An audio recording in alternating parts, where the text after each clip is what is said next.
फटा हुआ पन्ना, डायरी का एक पन्ना, बेटी के आखिरी शब्द।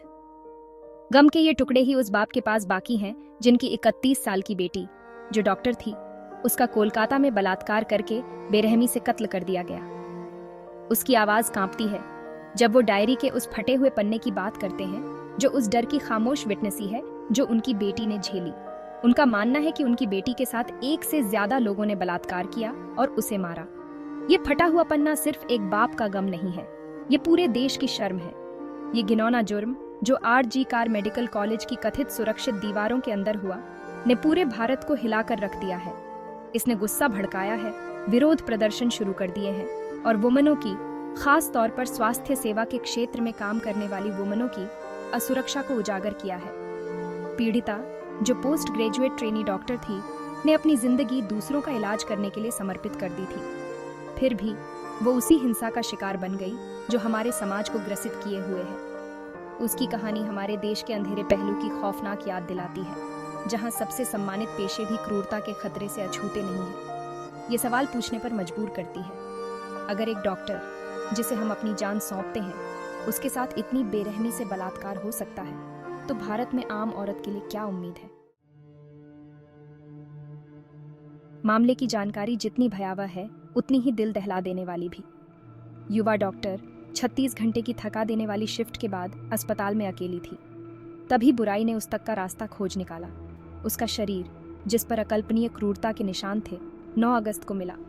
पोस्टमार्टम रिपोर्ट ने एक भयानक तस्वीर पेश की, बलात्कार, यातना और अंत में गला घोंटकर हत्या।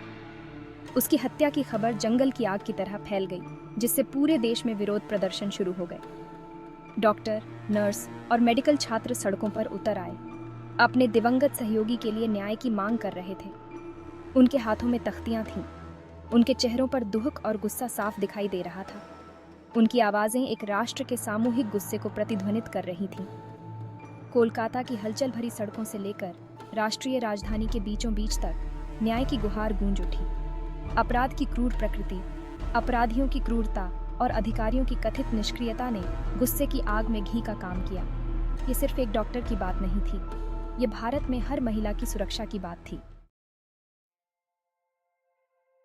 जैसे जैसे जनता का आक्रोश बढ़ता गया, मामले ने एक महत्वपूर्ण मोड़ ले लिया। सुप्रीम कोर्ट ने स्थिति की गंभीरता और निष्पक्ष जांच की जनता की मांग को स्वीकार करते हुए हस्तक्षेप किया। मामला कोलकाता पुलिस से भारत की प्रमुख जांच एजेंसी केंद्रीय जांच ब्यूरो (सीबीआई) को स्थानांतरित कर दिया गया। सीबीआई की जांच जारी है। संजय रॉय, एक सिविक वॉलंटियर, को सीसीटीवी फुटेज और अपराध स्थल पर मिले सबूतों के आधार पर गिरफ्तार किया गया है।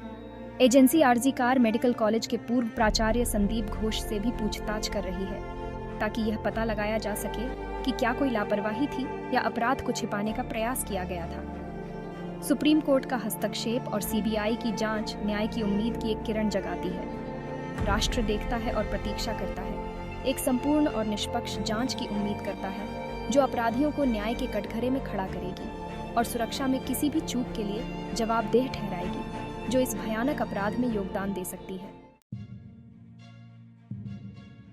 साजिश की बढ़ती आहट के बीच परिवार एकजुट है। उनकी आवाजें न्याय की गुहार के साथ कांप रही हैं। वे जवाब मांग रहे हैं, जवाबदेही की, सच्चाई का पर्दाफाश होने की। उनके दिल भारी हैं, लेकिन उनका हौसला नहीं टूटा है। दवा के गलियारों में आवाजों का एक समूह उठता है। डॉक्टर, जो लोगों को ठीक करने की अपनी शपथ से बंधे हैं, अब अपने ही एक साथी के लिए सुरक्षा और न्याय की मांग कर रहे हैं। उनका आह्वान स्पष्ट है, अब और चुप्पी नहीं, अब और डर नहीं। वे एक साथ खड़े हैं, न केवल सहयोगियों के रूप में, बल्कि एक परिवार के रूप में, सभी के लिए न्याय और सुरक्षा की मांग कर रहे हैं। महिलाओं के खिलाफ हिंसा का साया बहुत बड़ा है, एक कड़वी सच्चाई जिसे नजरअंदाज नहीं किया जा सकता। हर कहानी, हर आवाज बदलाव के लिए तत्काल आह्वान को जोड़ती है। चुप्पी का समय खत्म हो गया है, कार्रवाई का समय आ गया है। हमें साथ मिलकर इस साये का सामना करना होगा और ऐसे भविष्य के लिए प्रयास करना होगा जहां हर महिला बिना किसी डर और हिंसा के जी सके।